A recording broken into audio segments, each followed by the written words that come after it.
Gina and I are going to be celebrating our 10th anniversary coming up soon, right? Congratulations. Thank you. And we're trying to think of places to go. You know, you got your stereotypes of Florida and stuff like that. And I was on Instagram today and I stumbled upon a place called Lancaster, Pennsylvania, which is like something that I would like. It's a German Steiner beer drinking town, Mm-hmm. which is up my alley, right? So excited. So I presented it to her, and she's not sold right now, but you know, hopefully she would be. And we were at the dinner table tonight, and I was talking about it. And then Gina said, "The last time you went to Pennsylvania, you didn't have a good time." And I said, "Well, when I went to Pennsylvania, I was in a low point of my life, sweetie." And Riley goes, "Low point? You still are, Dad." Hello, and thank you very much for downloading this most recent episode of Movie Guys Podcast. You can download many more episodes at movieguyspodcast.podbean.com. This is a steaming pile of dog crap. You're gonna open up like this. Like you've been doing that a lot. Where you open up real hot. Right. Yeah, dude. I'm so upset. I'm sorry. I'm very upset. Why? Before you start, we're watching M3GAN here. Yeah. What were your expectations going into M3GAN, which is now streaming on Peacock? James Wan's attached. He had a name kind of sort of with horror during the Conjuring series for one movie. I would not associate this completely with the James Wan. Well, hold on. It is his story, and I guess he produced it with some other people's, but go ahead. Well, I mean, his clout's kind of like fading. Like I would say, okay, I would say I was a James Wan fanboy, but then after this movie, I started looking back at his work, and I'm like, what am I a fanboy of? He made The Conjuring, which we gave a great review, and then we reviewed Conjuring 2, and that was terrible. Conjuring 3 we reviewed 2 years ago, Devil Made Me Do It, and that was crap, right? I mean, like and then James Wan was supposed to do Mortal Kombat, and all we loved was the beginning fight. And he had nothing to do with it besides that. I mean, like he's becoming that Tarantino part of his career where he's putting his name on everything, thinking it's going to sell, and it's all crap. Now hold on a sec. I can understand that completely. I cannot disagree with you on that. But in the same part, you have this horror trend that went the same way as the Scream Queen, but with on the other side of the camera. So not even just your James Wan, but even like your Eli Roths, right? Even before then too, with like the Trauma films that were very popular. Is that what his Trauma films? Trauma films. Andy, no, something Kaufman was the guy's name. Yeah. Lloyd Kaufman. Right. But this horror trend where they're known for a certain thing, like they are known for their prosthetics, or Eli Roth is known for a lot of his blood and kind of the gore that he likes to do. James Wan is one that likes to build the tension. He is one that does it with the camera. I say this because he is not known for doing good stories. His stories, I would say, rather suck, and that would be shown through all of his sequels. 13 saws now that we have, and I don't even know anymore. He brought in a style with the camera and his tension building. He brings in a lot with the sound. I would say almost like he was inspired by a lot of his Hitchcock films with the sound or his lack of sound. Although he did get a little carried away with it in *Malignant*. I don't know what was going on with that. Maybe it was Aquaman that kind of tainted. But he did do that, didn't he? We did like *Malignant*. Yeah, we did like that movie. *Malignant* was just silly, though, and so that was just kind of. But he was able to do a lot of camera tricks with as he's known for doing in all of his other movies as well too, whether it be like Saw, Dead Silence, or Insidious. Insidious was a big one. Wasn't that the one where in the intro as the movie was opening, the camera was almost like going through the house, almost like a Tales from the Crypt kind of a feature, where he does like these not a long take or like a one take, but it's a steady take, I guess. It's not like the that huge long break that you'd see in like 1917 with this huge long continuous shot, but long enough where you would have a good solid maybe 2-3 minute cut where it was just all one take, and that's all it needs, especially for a horror movie, because your focus is almost everywhere but in the middle of the screen in a horror movie, right? Sure. You're looking everywhere else. That being said, I will repeat also that his storytelling is not the best. He's not. He's a better director than he is a writer. Is he a better director? So my question is, are you a part of the Dead Silence fandom that's becoming a cult classic now, a modern day cult classic? People are loving Dead Silence now. No, but there's this part of horror film where it's the inanimate objects, right? So you have like your zombies, you have like your aliens, and then you have your ghosts, your ghouls, your zombies. Or I said that, but this is the doll, the possessed doll. So whether it be Dead Silence or Annabelle or what was it, The Boy, or was that popular one? Was that was called The Boy? Chucky? Yeah, Chucky? Yeah, so this Talkie Tina from like Twilight Zone, it's this idea of what's the Puppet Masters? It's the idea of the possessed play toy, I guess. That seemed to be very popular. Geez, was it Puppet Masters? Puppet Master 2, but that was kind of like I don't want to say voodoo, but it's like a magic curse. Still, killer dolls. Right.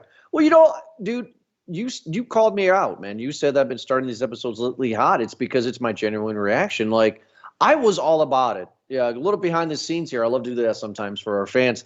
This thing has been on the schedule since its release in January. This thing kept on getting pushed back and pushed back and pushed back. I mean, there was so many other things for us to review. And I was champion for this one. That's why I put it on the schedule. It looked different. It looked new. Oh, been there, done that. Doll movie, right? We've seen the Killer Doll movie. The trailers didn't hide that it was a Killer Doll movie. But where are they going to go with it, right? Oh, it's a James Wan movie. They actually have an actress playing the doll. Okay, this could be interesting. It could go places. Oh, you mean it's the main chick in this movie is the psycho chick from Get Out? Okay, there has something to this. You know what I mean? Like, okay, so it has some things that keep me interested. But throughout, the past 5 months here, the movie kept on getting pushed back, and now it's on Peacock. We were able to watch it for this review. I'm not going to jump ahead to spoil, but I will tell you that the moment where I turned and folded my arms the rest of the time was when the dog attacked the girl and the doll. When the dog attacked them, I knew what was going to happen, and my arms were folded. Up until that point, I was engaged. I thought it was interesting. But I thought it was an interesting take. Like, I like the idea of getting it from a point of view of not a kid's point of view or from a parent's point of view. It's a point of view of a sister that doesn't want kids. And we get to see her struggles with becoming a parent because of the death of her sister. I think that's a good idea. Sure. There's not a whole lot to explain or talk about story-wise in this movie. It is very simple, and it does seem like we have a lot more movies lately that it's just like the story can be told in, I don't know, around the campfire in like 5 minutes. But the rest of the movie is just kind of like the visuals. This movie played like a Black Mirror episode on Netflix. Nice. Well, no, here's the thing. No, I'm going to disagree with you, Eric. I think up to the dog attack, this movie had an interesting story. It actually feels like what was the Miley Cyrus one? Yeah, okay, go ahead. Yeah, Black Mirror. Are you talking about LOL? I'm talking about, yeah, is that the Black Mirror one?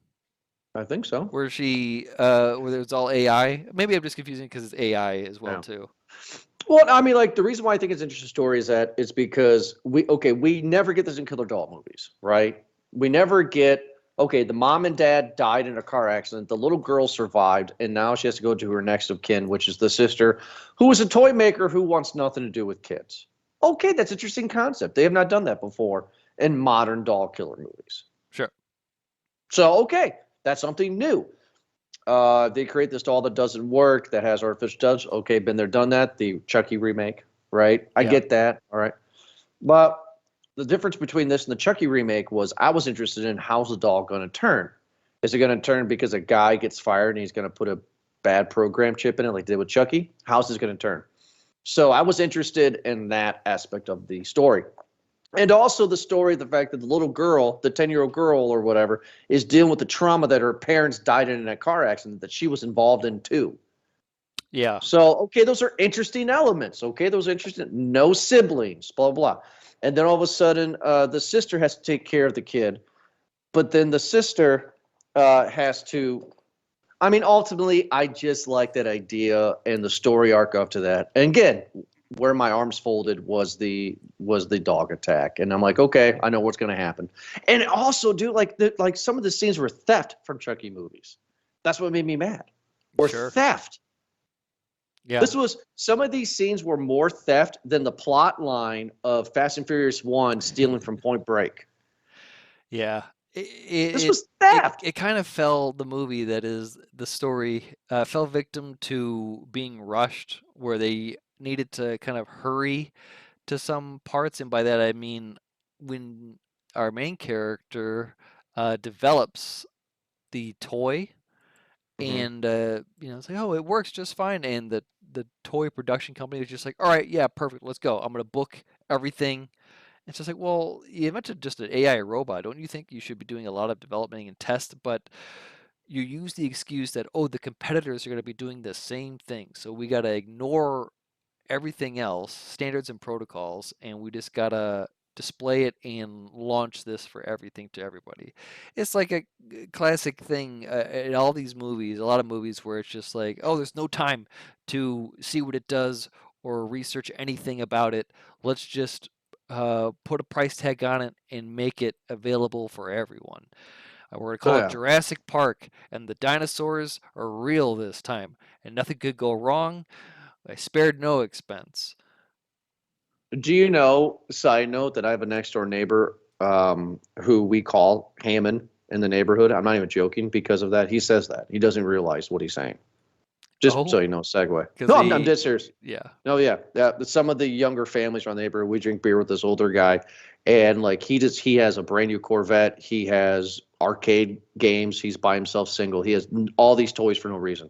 And we always say, why'd you buy a buck hunt game? And he'd be like, well, spare no expense, bud. Gotta, just buy it. Spared no expense, man. Right. At least he's not like Mr. Dinks from Doug, right? Nice. Yeah, kind of wish. Or Mr. Big Head from Rocky. Hey. Rocco. Rocco. No, so okay, so yes, you're right. I'm going back. I did start this episode hot, Eric, but I want the audience to understand that I've been really dogging on movies hard for 2024 because right now it's either smalls or no backs because you're not doing anything new. You're not doing anything new to any of these movies. Renfield did nothing new. We reviewed Violent Night at the beginning of our season in December. That did nothing new.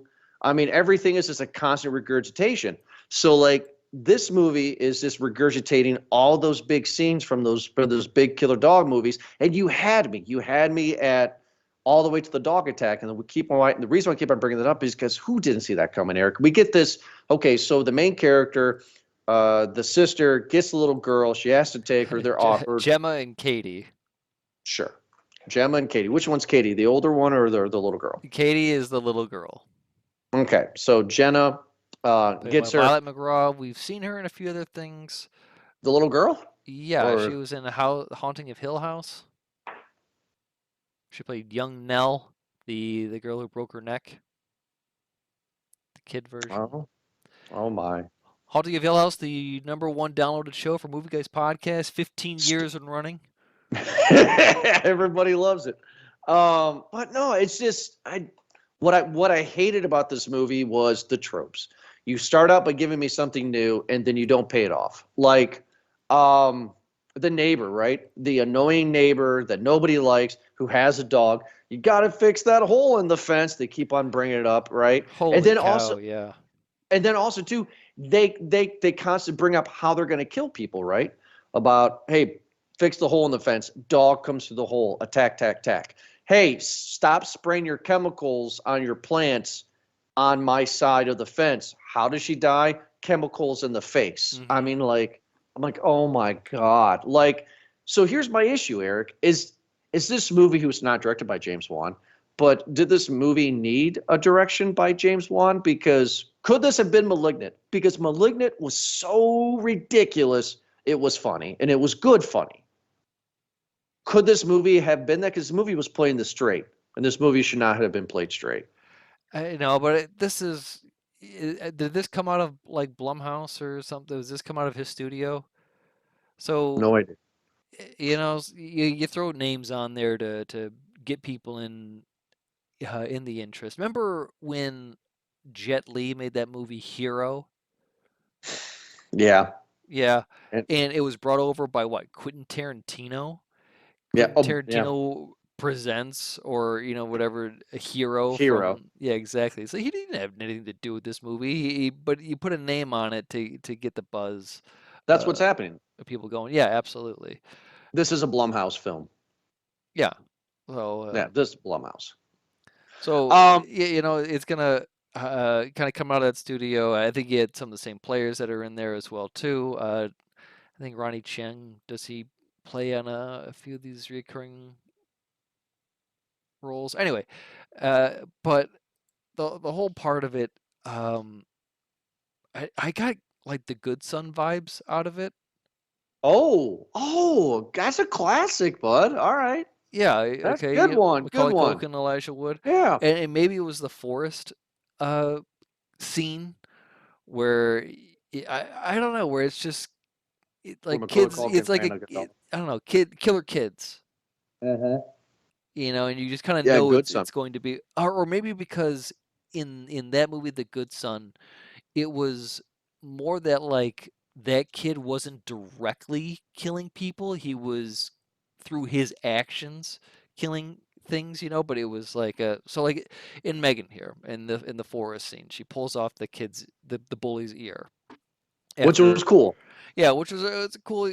Probably the only prosthetics of blood we're gonna get early in the movie, but this bully, they're at like some sort of a getaway. An outside school. No, an outside school. It's an outside school. Outside school. That's what it is. Very, very progressive. Yeah, very, very progressive. It was in New York, Seattle, in the Pacific Northwest. Yeah, so that makes sense, But either way, yeah, and you got some dickhead kid there who's whatever. Dad wasn't there, and just a sour kid for no reason. Everyone's just being like, "Oh, you're being so. Don't be that way." He's like, "What? No, I hate you." Runs away. Starts pushing stuff, and then what? They leave everything like on a table, all the dolls and stuffed animals and stuff on a table. So Megan was put on a table. She gets up and walks away. I guess nobody notices that. No problem. Oh, what? Oh, she got picked up or something. Or maybe the bully. Oh, that's what it was. The bully wanted to play, right? He wanted to play, yeah. Yeah, so it's been a while since I've seen the movie here. I just saw it on Saturday. So we've been dogging this, but I will say one thing that I do appreciate is the makeup on this. Actually, I don't know what part was animatronic and what part was little girl. I guess they had a little girl actress doing this. So they had two. Oh, but I want to say that part when she was chasing him and he tripped and fell over and got hit by she didn't push him in front of the car, right? But she most certainly, Megan, is responsible for that death. Like, why is it that every time in movies and horror movies, when a little kid gets ran over by a car, they always have to have an image of the shoe? I mean, you can't show the body. They did that in Pet Sematary. The original and the remake, they do it here. They've done it in a Chucky movie, so it's kind of interesting. Just easier to get the message, I think, right? Right, but we saw the kid get hit. It is a rule of the internet that if you see a video of somebody getting hit and you're like, is that person dead? If their shoes stay on, then they probably are alive. But if their shoes fall off, they're probably dead. So then is this a new movie guy rule? Rule number 1 for movie guys, if you don't know, no body, no death. Hence Senator Palpatine, which is the theory has proven true every time. Is this rule number 2? If the shoe stays on, you're alive? That's a rule of the internet. I'm not going to claim that's a movie. We're not going to claim that. No, you can go ahead and look up the rules of the internet.com and go ahead and waste a weekend that way.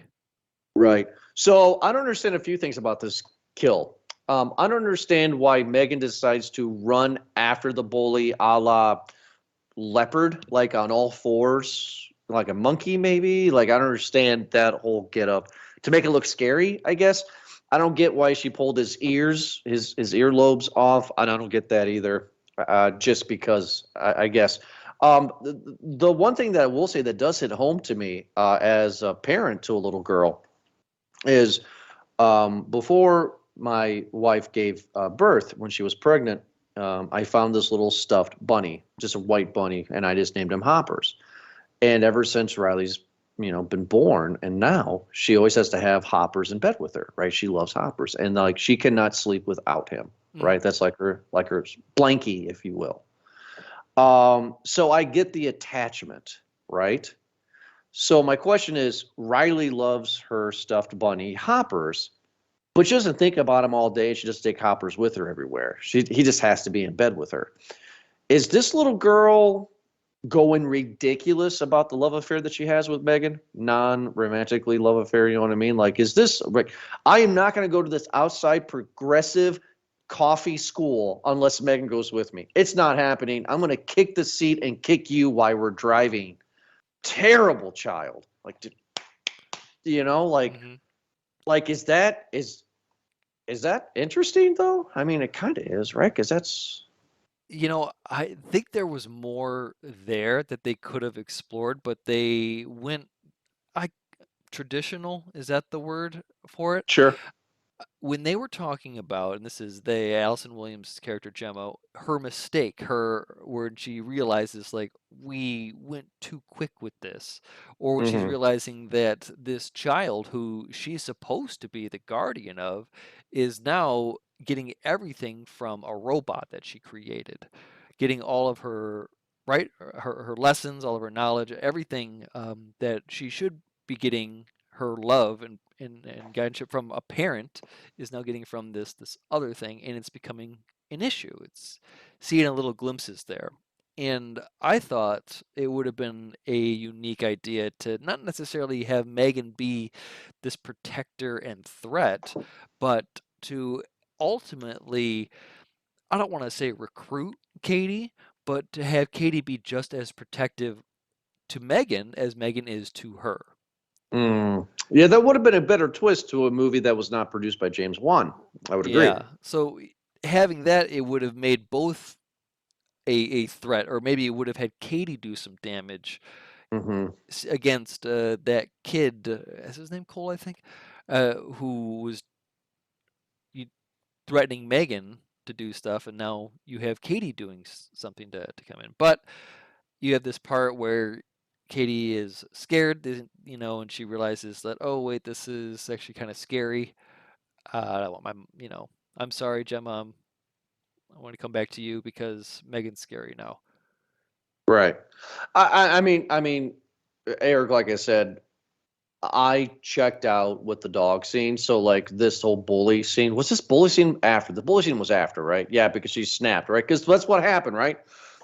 Megan was fine. She was creepy because she was learning everything, but she was fine until the dog, because the camera made it very clear that the dog pulled her head kind of apart and there was like electric shock stuff coming out. I'm like, oh, fried her CPU or something that they're going to find, right? I was missing her part. I'm sorry to cut you out there. It goes dog, kid, then neighbor. So it kind of like goes up, Right, it goes up, and no kills after that. Correct. Not from Megan, right? Or did she kill the main guy, the CEO? Here it is a Monday, and I watched it on a Saturday. Okay. So that's the other thing about this movie is that I'm not even kidding you. Maybe like a couple hours after, I really started to forget a lot of details of this movie. I feel the memorable scenes of the live action actress with the mask on doing the dance in the hallway or doing some sequences like that, but for the most part, right? Like, right. This movie was so that's why it's like, that's why we're debating right now at this moment in time. I'm glad you said that. If this even deserves a bag of popcorn. Because it does This is nothing. a free bag of popcorn. Free bag. Does this movie deserve a sequel? Because they're getting it. Well, the way it ends as well too, with not a whole lot of consequence. So, right, like they stop Megan. Gemma lives. Katie lives. Everyone else lives. Police involved. Yada yada. Roll credits. And then Gemma's home AI device turns on by itself. Right. Mm-hmm. The saying that maybe Megan had passed herself along Impl- into one of Jenna's devices or inventions that she had made with her high advanced idea of putting AI in everything. Oh, Ultra. Oh, I'm sorry, Ultron. Yeah, Ultron. Ultron. That's exactly who Megan is. She's Ultron. She was designed to be a blanket around Earth to protect it from the evil Thanos. Yeah. God, this movie. Like, I don't want to cut the show off, right? But like, I want to talk about it, but there's not much to talk about there. We get 3 kills really. Yeah, Megan kills David and his assistant Kurt in the elevator. Which who staging it as a murder suicide. Right. Which, come on. Right, like nobody. Again, because at the end of the movie, when everything's done, after they stab Megan in the face, killing her processing unit or whatever, her processor, the police come and it's just kind of, and then we get the the question mark ending. But I don't know what much more of a sequel there would be. Like in the real world, Gemma would go to prison. She'd go to jail. She created a weapon. Would she? Yeah, most certainly. She created a weapon that killed a bunch of things. Well, her or the company, but the company, because they're the one that said let's go. Most certainly, she would get sued as well too. That I mean, you created a weapon that an AI, artificial intelligence, that endangered children at a school. You gave it to a school that possibly killed a kid too. That inspector saw that there was an ear there too. Like, yeah, she would go to jail. She would. There would be some consequence. She would not just get a slap on the wrist, excuse me, and just say, "All right, well, have a good night, go home." Try not to do it again. Sure. That's there's got to be some consequence. So I don't know what the sequel would be besides Megan trying to protect Katie as she's going through foster care because Gemma's in prison. Going through foster care. I mean, like, I don't know, dude, but they're doing it. And I don't know how they are. Evidently, this movie is doing good. I mean, I guess people like this movie. Evidently, Gen Z has never heard of Child's Play, and if they haven't, they need to see it. I guess we could wrap it up, right? I mean, shoot. It's gonna be a short one if we do it, but again, there's not much more to this movie. I don't know what else because. Jeez. Yeah. Besides that, it's just been like a lot of the interaction. It's just a lot of this tense, kind of white room building tension moments, right? Where it's Katie in the experiment, the observation room, and then coming in there, Megan coming in and them doing behavior studies. Yeah, so like one of the things that actually really annoyed me was Jenna not pulling the plug when like Megan was clearly like consoling Katie about the death of her parents and stuff. Like, that's not protocol, right? That shouldn't be happening. I don't know. Like, I so desperately want a change in the killer doll movie genre, but we've never gotten it. And this, I thought, was going to be it. And I'm waiting for that change. This movie halfway had it. Halfway was there. Well, Terry, go more into that. What did you want to see more of, and what did you want to see less of? I wanted the psychological aspect of it. Like, that's why I like the beginning of it, right? Because we get Jenna, who doesn't want to be romantically involved, as far as we know, with anybody, to have a child. Her sister just died, and we don't see her give remorse or shed a tear at all. So was the relationship strained? In a better movie, they would tell us more. This now, hold girl on, you're asking for those details. I'm going to cut you off for that shit, and then keep going. I'm going to write that down. But they were fighting in the car. the parents were. Weren't they having a big argument? The fighting in the car? There's no proof of that. In the start of the movie. The start of the movie was the little girl in the hospital. The start of the movie was little girl in the car, and then you got in a car accident, and then she goes to the hospital. Peacock screwed up because the opening shot, as soon as I pressed play, was Jenna going to the hospital for the little girl. And the little girl had a neck brace on and stuff, and then she had to sign papers. Yeah, I very much remember seeing a car accident. Oh, I did not see that. I thought it was just talked about. Well, okay, fine, but I mean, like, even if there was a car accident, God darn it, Peacock. It's a little detail that doesn't mean anything, but if you want to take it there, we could show that her parents were only yelling at each other, so that must mean the only time that's been on camera was them angry, so they must have been mean people. Must have been, but then also, like, but we don't know about the mother and Jenna's relationship. We don't know because was the mother. Exactly. That's all I'm trying to figure out still. Is she laughing? I just feel like in a better movie we would have been able to get these answers. You know. Yeah. I'm not gonna. Yes, if it was a better movie, I think we would have gotten a lot of answers. But aside from the where was the mother? If this was directed by Aronofsky, we would have had something great, right? I mean, oh yeah, there would have been a family tree somewhere, and you would have gotten their lineage back from when they came over on the Mayflower. Right, and then eventually everything would have been great when they stood up and they looked up because they were big. Only then would you realize then that is why she created AI. Absolutely. See, Aronofsky does it. But no, I just my gripe for people who are listening is if you are going into this movie expecting them to change the genre or do something new with killer dolls, this is not it. And I'm frustrated because I didn't think I would give a crap about killer doll movies because it's a killer doll. I'm a grown up to know that dolls are not alive. However, you're not doing anything new. And I just, okay, so we get the fact that the sister is not romantically involved. The sister doesn't show that she really wants Katie, but she has to, and she's trying, though. I would say that the sister's trying. She's not a parent. She's not a parent, but she's trying. She's a workaholic, and she's doing, I guess, what she can, right? Right.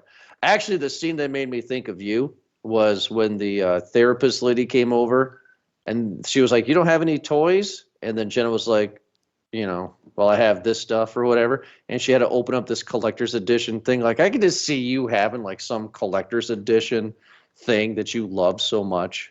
And like your little girl eventually is going to go, "Can I play with that?" And you're like, yeah, sure. You don't really roll it. You don't. Yeah. You have. And that right there is something that I will just say is also another poorly written. If that was a collector's item toy, and like a lot of those things are, then do not have those out in the open like that. Those will depreciate. You get dust on them. You have to clean them. No, they should be in a protected box, especially if they're like one-of-a-kind toys. Gemma is just a bad person, and that continues to show not only a bad parent. She's a bad person. Bad toy collector. Yeah. She's a bad parent. She's a bad toy collector. She's a she's a great inventor, but good for bad at toys. She's great for murder machines, though. Well, I don't know, that one butler dude that she created was kind of cool. Yeah, well, that one butler machine. He didn't do anything crazy. She invented him in college. Well, wait for number 2. That's the sequel. Yeah. That's the sequel. No, I mean, like, there's just scenes like that made me go, first of all, she's not a bad parent. She didn't want to be a parent. She was not a parent by choice. So you can't blame her for being a bad parent because she's not a bad parent. Yeah, she could have tried, but instead she made a robot. Let's see how you do. All right, well, I'll tell you right now, if I make a robot, Jordan, that can do as good a job, if not better than me, Uh, I could tell you I probably would be able to sell my invention to not a toy store. By the way, I'd probably go to Apple or Google or something and be like, hey, check this out, instead of going to Mattel and be like, guess what? Hey, sit down. Guess what I got for you? You're going to flip. American Girl dolls? Well, what if they could talk to you? Okay. American Girl, they're not cool anymore. LOL is cool now. I know. I have a 6-year-old. Or yeah, whatever the thing is. They're called one LOL. Of those, yeah. Imagine an LOL doll with AI. Mm-hmm. AI, LOL. Speaking of little kids, my daughter's into the Descendants. We should review those and stuff, Megan. Is that the Disney thing?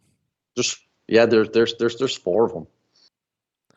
Well, let's hope that Megan's not anywhere near that. No, yeah. I mean, I don't know how they're going to do Megan 2. Also, this movie, you cannot find it. This is another thing, too, for you people that are listening, is that if you go to IMDb, if you go to Google, if you type in Megan, you're not going to get it. You have to type M3 and then GEN, which is so annoying. And, I mean, that should be the title of the 3rd movie, right? So it's like, I don't know how they're going to do Megan 2. It'd be like them making, this movie. Model 3 Generative Android. Stupid. It's an acronym. Okay. So, Kinda you know how I dogged on Songbird like 2 years ago? You do it every day, Jordan. You call me every day to remind me how much Songbird sucked. Yeah, that's true. But so I hate Songbird. Go back to listen to that review, everybody. But did this movie suck? And to me, there are 2 movies that we've seen recently that kind of helps my review and why I've been so critical lately this year.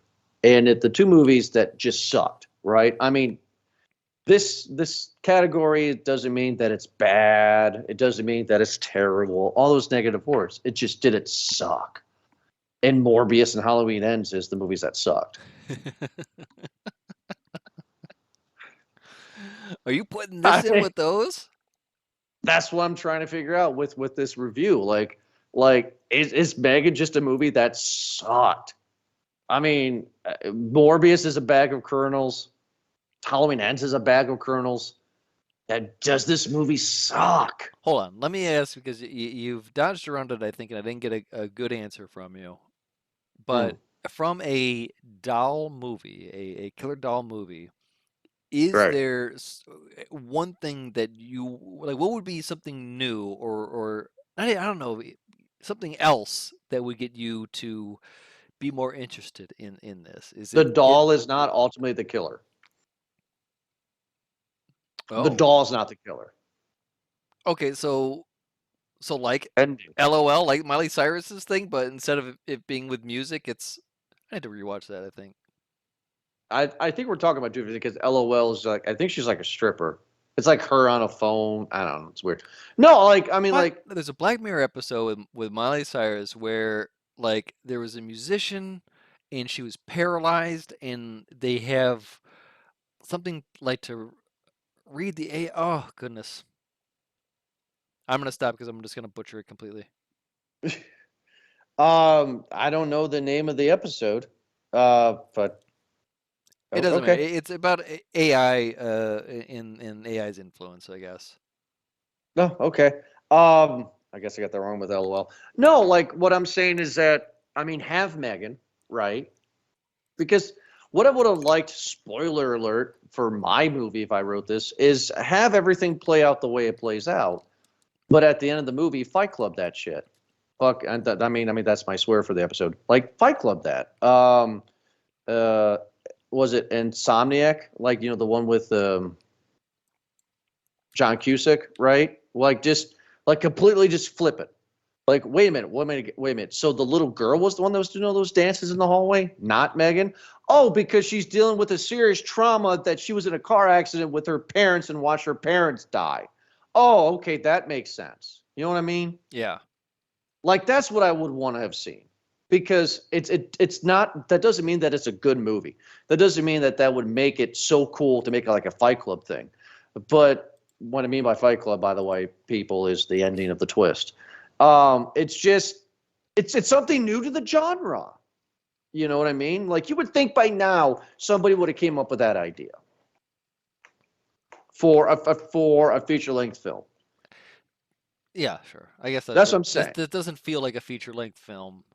It definitely does feel like a Black Mirror episode. I understand, like, you had to have it to be a lot more a lot more detail rather than just being on a surface thing of, short circuits make it go crazy. Right. Oh no, it got water poured on it. I guess that means it's gonna go on a killing rampage now.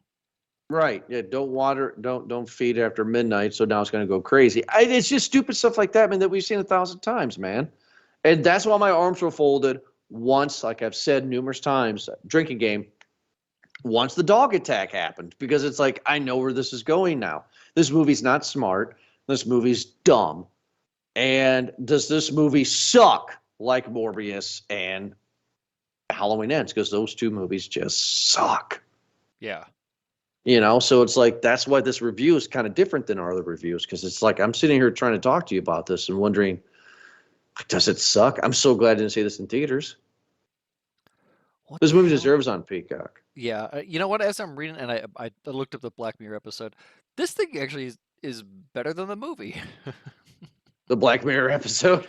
Well, yeah, it's a lot more in depth. But yeah, it is about a young girl who befriends a AI robotic doll named Ashley O, played by Miley Cyrus.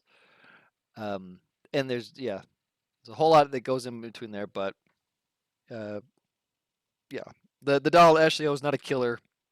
Instead, though, I think the manufacturers are the ones who are exploiting the pop star, who's like kind of has their brand of this, these dolls and all this, that the little girl idolizes.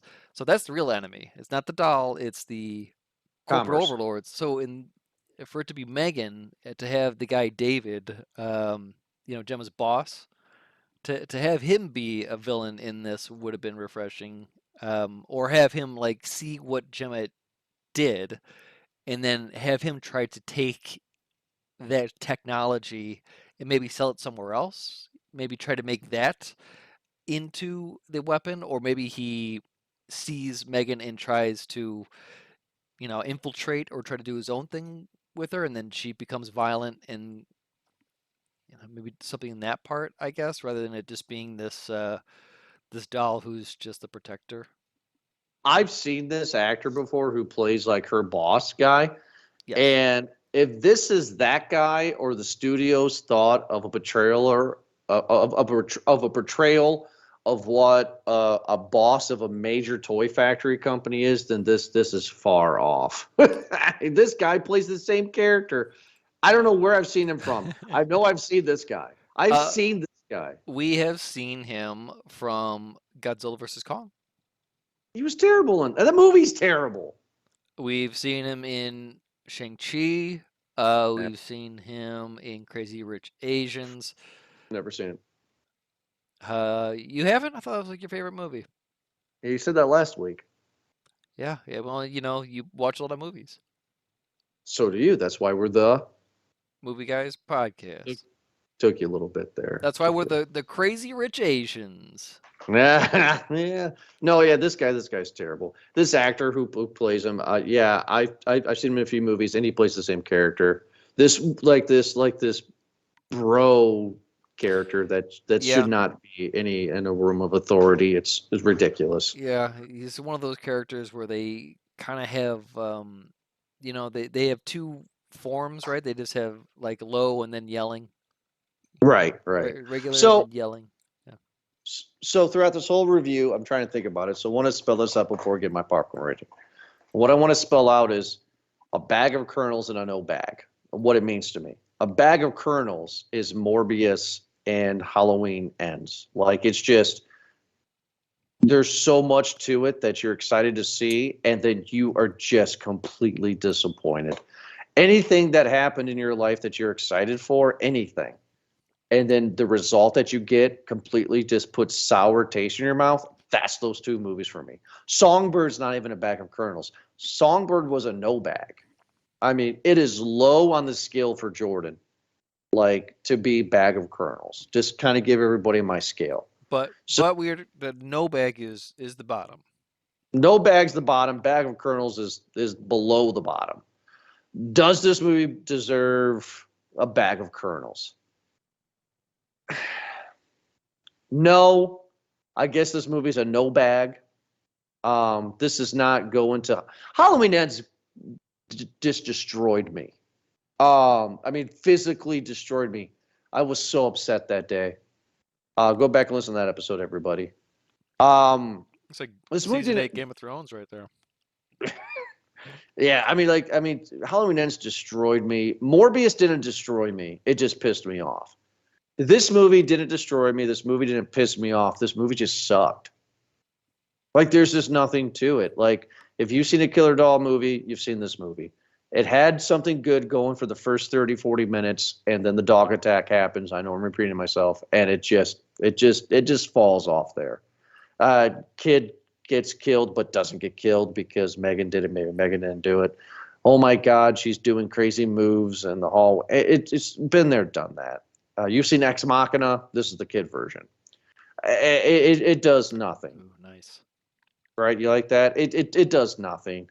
I throw my hands up because if there's another Killer Doll movie that's mainstream, I'm not going to be excited to see it. James Wan, you are in the Tarantino produces everything phase of your career. I hope you get out of it. This movie sucks. You suck for producing it. It just sucks. The acting does nothing. I was excited to see that the main chick that was in this was in Get Out, and I loved her in Get Out. I thought she was great. I wish she would have been like that in Get Out. The little girl that played Megan, I thought she was fine. I'm not going to dog the kid actors in this because they're doing what they're told, right? I mean, they're kids. So I'm not going to dog them for their performance. But everybody else, I'm just like, dude, her boss, you play the same guy. I was waiting for her team of people. I'm waiting for her guy in the chair who was the guy in the chair, who was not the guy in the chair, who was supposed to be like, we shouldn't be doing this. He didn't do that, really. I'm just like, okay. Like, if you're going to play stupid, play stupid. This movie's the same category for me. Then I'll end my review. This movie's the same categories we reviewed last year with Jamie Foxx in the vampire movie. Okay. Bright. I think it was Bright. No, Power? No, Power was. Bright. Bright with the vampire movie. No, was Bright with the vampire movie? No, Bright Jamie was Foxx, the vampire. Bright was the Will Smith one. Where it was the troll and where they were cops. Okay, yeah, you're right. So I don't know what the Jamie Foxx vampire movie was that we reviewed last summer. Day Hunters, Day Jamie. Day something. Jamie Foxx. Let me look it up. He had a stroke. He had a stroke, literally? Yeah, he's all right, but okay. Jesus Christ. But yeah, Jamie Day Shift. Day Shift. This movie's the same category as Day Shift. Probably same category as Power too. You're right. Like this, it's just Power, Day Shift. It just sucks. I mean, it's okay. It sucks. Peacock it up. A lesser movie for a lesser streaming service. Have fun. It just sucks. So Eric, no bag for me. What is your popcorn rating for Megan? You know how when we go to the movies and it's a trend now where there are actors or the director that pop up before and they say, hey, welcome. Thank you for taking time out of your day to come see the movie theater, how it's supposed to be seen, yada, yada, yada. These people who are all for preserving the magic of Hollywood and the movie theater experience, you know, their livelihood of the industry to get you, the viewer, to come to the movie theater and keep it alive and not go stream a movie. And they come out with a movie like this, and it's like, are you going to support that argument after you release this movie in theaters? No, this movie should not have been in the theaters. This movie was perfect for Peacock, for streaming, for I gotta watch this before dinner. Oh, dinner ready? Okay, hold on, let me pause it. And then you go ahead and finish your dinner, and then you watch something else, and then the next day you go, hey, were we watching Megan? Oh yeah, we should turn it on. We should finish that movie. That's what this movie is. That's how you should watch this movie. That's how I'm sure the majority of people did watch this movie. You're right. You're not missing a whole lot. We're not even saying a whole lot because there's not a whole lot to this movie. Everything else is just going to be repeating. This was a better TV show than it was a movie. And that's just, I don't know how you're going to make a sequel out of this. This movie would have been better if there were more kills. If this doll's going to go psycho, let me see her go psycho. Let me see that hallway. Let me see her just go crazy in that room with all the investors there. But you got an elevator kill scene. That's it. And her dancing in the hallway. I didn't want to see that. If I wanted to, I would have just stuck with the trailer.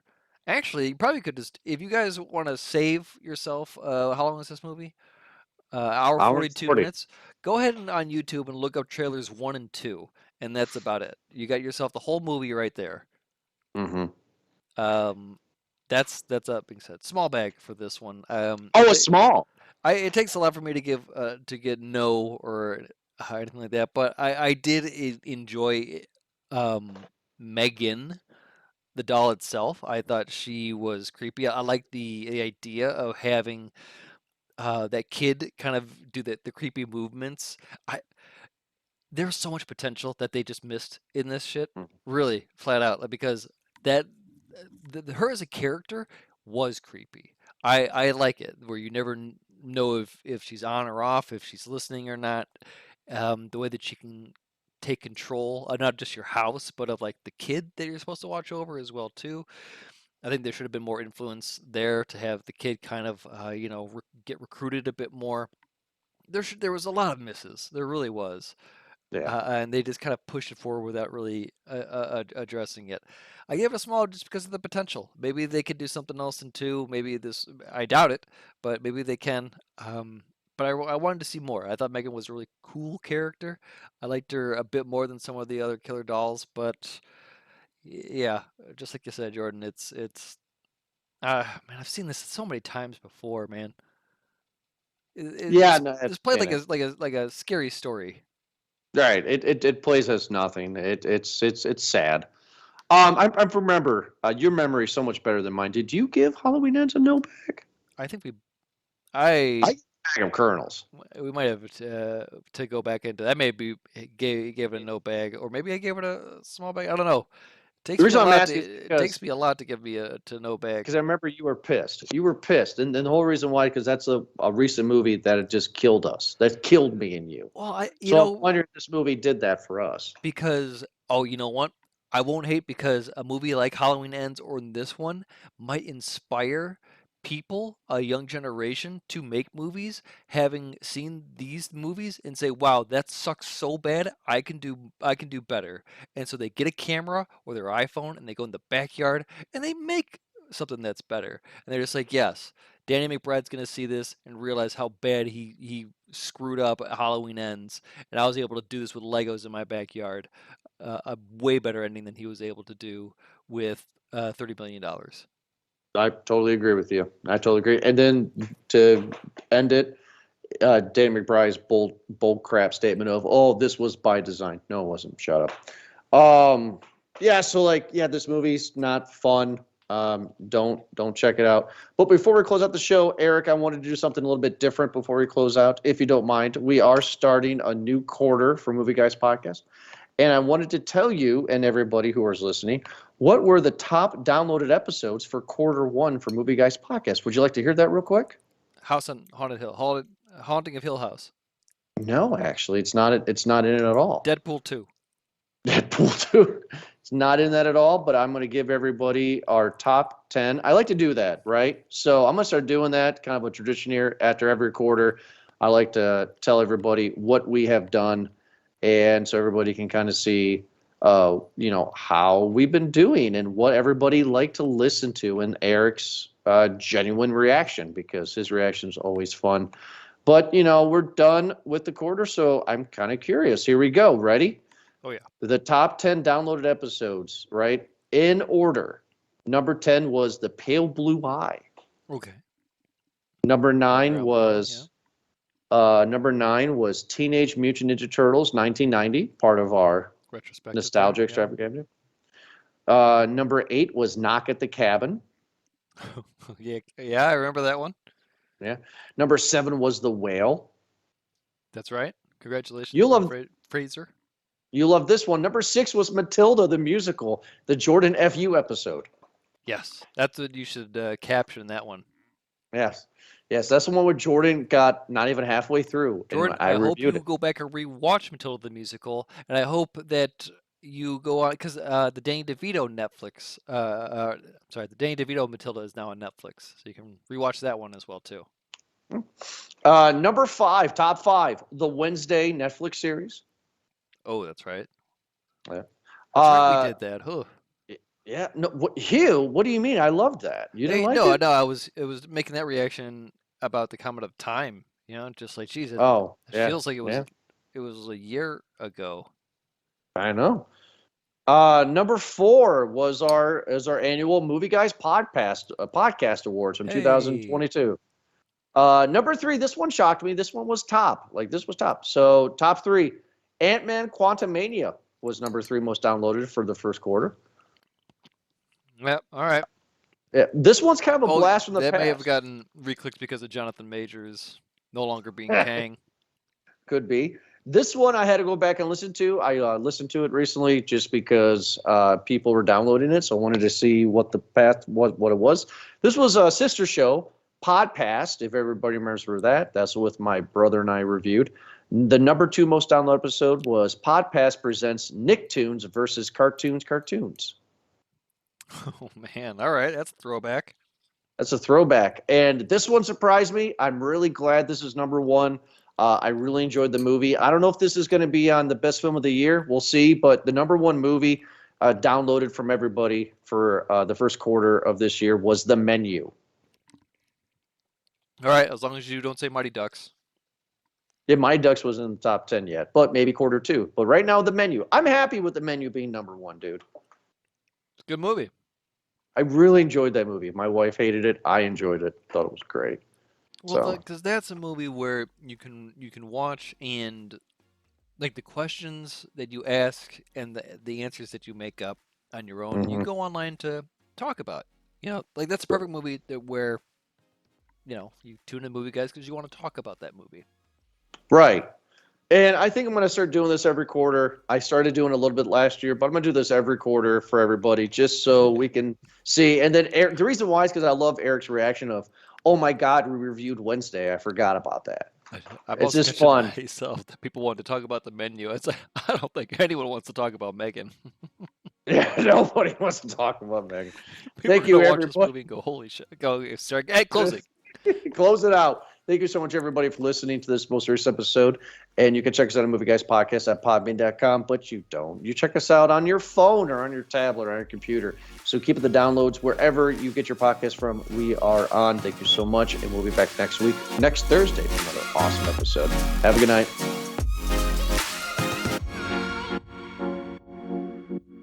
Cut. What, Riley? What's that? Riley, sweetheart, I'm doing a show, baby. Riley, come here. Come here. Not mad at you. Come here. What's the rule about when Daddy does a show? Unless it's was a bag of mints an emergency, sweetheart? Huh? Where's your mother? Is she still on the phone? With her friend? Is that why you came out here? She gave me a bag of mints. Oh, sometimes you gotta get a bag of mints from Riley. So sweetie, was this an emergency? Huh? Okay. So only come out here if it's an emergency. Thank you so much. I'll take care of the bag of... I'm throwing it away. I got to do my show, sweetheart. Don't worry about it. Go. Go on.